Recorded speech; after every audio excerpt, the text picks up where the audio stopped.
Halo pemirsa GPR TV dari Sabang sampai Merauke, dari Miangas hingga Pulau Rote.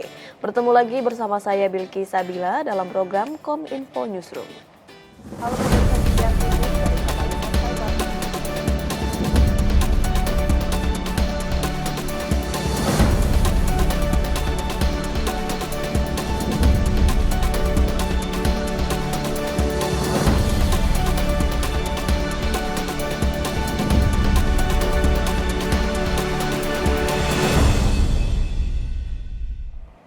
Kita ke informasi pertama pemirsa, Menteri Keuangan Sri Mulyani meminta anggaran sektor perlindungan sosial senilai 476 triliun rupiah yang bersumber dari APBN tahun 2023 untuk tidak terjadi tindakan korupsi.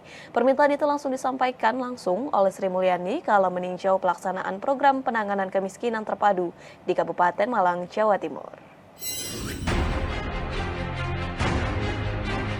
Pemerintah melalui Kementerian Keuangan telah menetapkan anggaran perlindungan sosial pada rancangan anggaran pendapatan dan belanja negara tahun 2023 sebesar 476 triliun rupiah. Anggaran tersebut diarahkan untuk menjadi daya ungkit guna pengentasan kemiskinan dan kerentanan. Menteri Keuangan Sri Mulyani Indrawati meminta anggaran tersebut tidak dikorupsi dan benar-benar menyasar bagi masyarakat yang tidak mampu.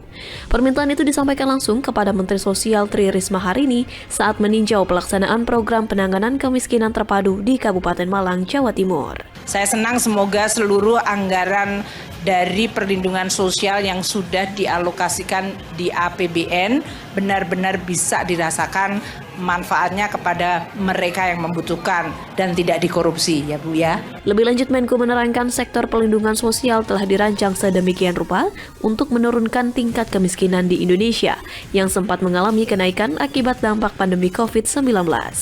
Antara lain melalui program Pahlawan Ekonomi Nusantara, Rumah Sejahtera Terpadu hingga program permakanan lansia dan disabilitas. Saya senang bisa mendapatkan kesempatan melihat program-program ini, terutama tadi Bu Risma memberikan kesempatan kepada kelompok difabel yang merancang sendiri alat, kemudian alatnya dipatenkan dan kemudian juga dipasarkan, digunakan sehingga membuat seluruh anak-anak dan kelompok difabel menjadi berdaya dan bisa melakukan aktivitas yang lebih aktif dan produktif. Itu luar biasa untuk kehormatan dignity-nya dari kelompok difabel ini. Sementara itu pemirsa, dalam hal percepatan distribusi bantuan set-top box program ASO, pemerintah menekankan kewajiban dan tanggung jawab sepenuhnya ada pada penyelenggara multiplexing. Karenanya bantuan STB yang masih belum sesuai dengan target yang ditetapkan, Kementerian Kominfo akan berikan sanksi denda dan administrasi.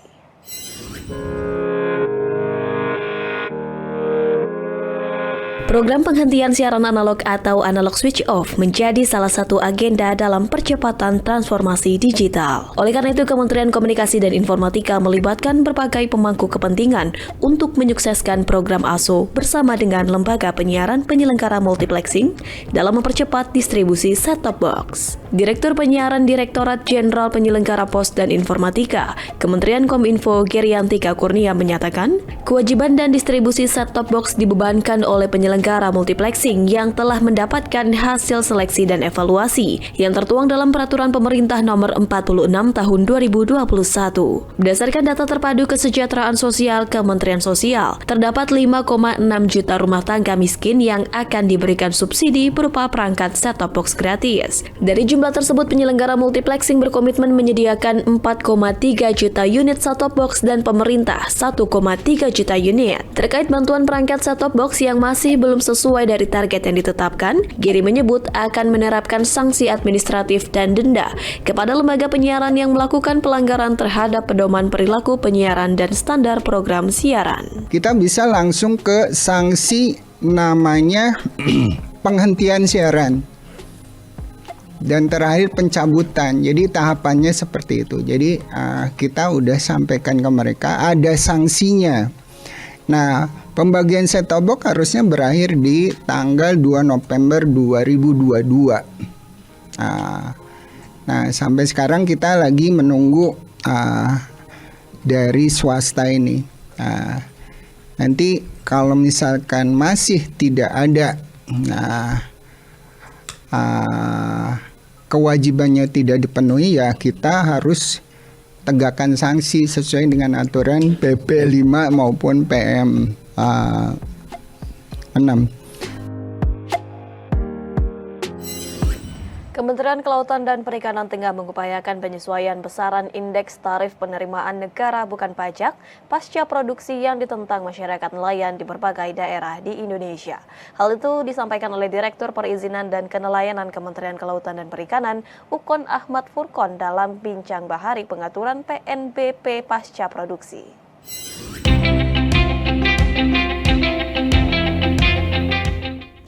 Mulai 1 Januari 2023, Kementerian Kelautan dan Perikanan Republik Indonesia menetapkan penarikan PNBP bagi sektor usaha perikanan secara penuh dilaksanakan pasca produksi.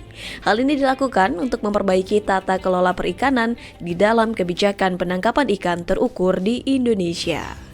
Direktur Perizinan Kenelayanan Kementerian Kelautan dan Perikanan Republik Indonesia, Ukon Ahmad Furkon, menyebutkan, penarikan PNBP praproduksi yang selama ini ditetapkan undang-undang hanya berlaku sampai dengan tanggal 31 Desember 2022.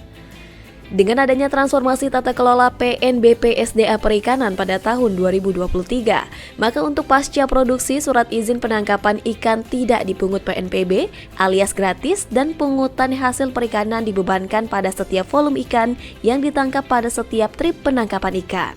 Hal ini juga dilakukan untuk menciptakan pendataan yang semakin akurat. Nah, sesuai dengan peraturan pemerintah tahun 85 tahun 2021 terkait dengan jenis dan tarif PNBP yang berlaku di Kementerian Kelautan dan Perikanan, ya. Semenjak 1 Januari 2023, rejim pemungutan PNBP praproduksi ini sudah tidak dapat dilakukan, ya, karena kita tadi ingin memperbaiki tata kelolanya menjadi penarikan PNBP pasca produksi.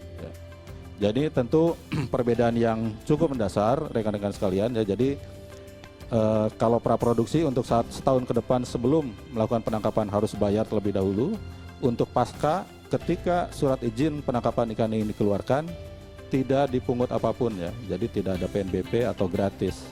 Kemudian kapan PHP-nya dibayarkan, ya. Jadi dibayarkan pada setiap volume ikan yang ditangkap pada setiap trip penangkapan ikan.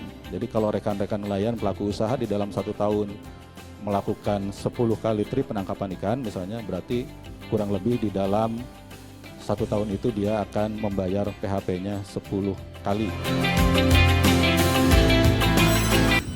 Pengawasan dan pengelolaan aset kripto akan berada di bawah pengawasan Otoritas Jasa Keuangan. Hal ini telah disampaikan oleh Menteri Perdagangan Zulkifli Hasan dalam pembukaan rapat kerja bertema penguatan peran Bapepti menyongsong perdagangan 2023 yang lebih tangguh.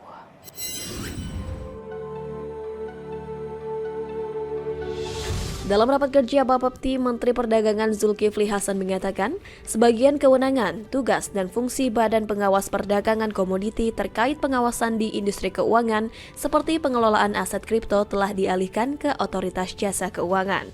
Hal tersebut sejalan dengan salah satu tugas utama Bapepti pada 2023 untuk melaksanakan Undang-Undang Nomor 4 Tahun 2023 tentang pengembangan dan penguatan sektor keuangan atau PPSK yang ditandatangani oleh Presiden Joko Widodo. Undang-Undang PPSK terdiri dari 27 bab dan 341 pasal, mengamanahkan pergeseran 2 kewenangan Bapepti ke OJK, yaitu terkait pengelolaan aset kripto dan perdagangan derivatif. Perpindahan kewenangan merupakan keputusan pemerintah dan DPR agar pengelolaan dan pengawasan terhadap aset kripto dan perdagangan derivatif dapat terintegrasi dengan pengelolaan keuangan. Tujuannya untuk meminimalkan kemungkinan terjadinya permasalahan dalam stabilisasi sektor keuangan di masa depan. Tentu kita harus memperkuat aturan-aturan, Mbak Didit, agar nanti masyarakat kita ini betul-betul kalau mereka ikut seperti itu di pertumbuhan kripto ini kan cukup besar. 2021 saya dengar itu hampir 800 triliun.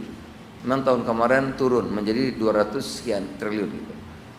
Harus punya aturan dan pengawasan yang kuat.